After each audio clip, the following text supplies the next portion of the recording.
Peggy 16. Welcome back to the Mass Effect European Space Agency series. This last episode will take us to the final destination of our journey. In Mass Effect Andromeda, your mission is to explore potentially habitable exoplanets and find out if one of these golden worlds is a safe harbor for humanity. Planets that are potentially habitable for human beings, of course, need to have water. And more specifically, water in liquid form. Well, ideally, it would be similar to Earth. So it would have an atmosphere with oxygen that we can breathe. And it would have a mass that allows us to have more or less like 1G, like the same gravity that we have here on Earth. Within the Helios cluster, there are 7 golden worlds to explore.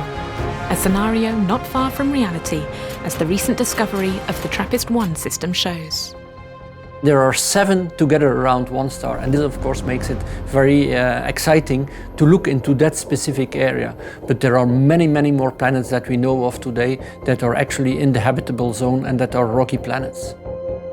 The exoplanets discovered today are the potential golden worlds of tomorrow.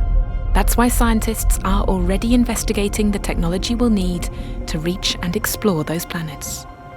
As you move further beyond a low Earth orbit to the Moon and Mars and beyond, you will be very much dependent upon the own knowledge and expertise you have there, and perhaps having an AI or an expert system there with all the information that we've surmised on the systems here on Earth would be something very crucial.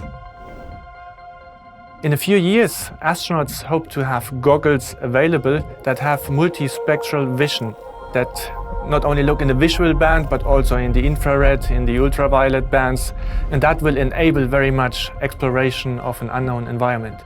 As a first step towards exploring new worlds, ESA's Spaceship EAC project is working on solutions to establish the first research outpost on the Moon by the year 2030, with habitats 3D printed from lunar sand. It's a permanent satellite that orbits Earth. It has a number of unique advantages. It potentially may also have resources there that could be useful for fueling spacecraft.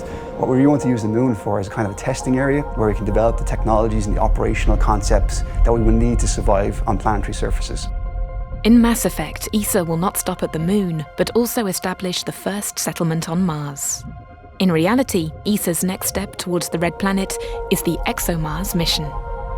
ExoMars is really geared into finding traces of exobiology. So basically finding traces of life. And understanding if there was life on Mars or not is of course essential for us in order to go there. When one day we set foot on another planet and meet another life form, we will be the aliens, and we will have to make sure to only represent the best of humanity. That is our true destination.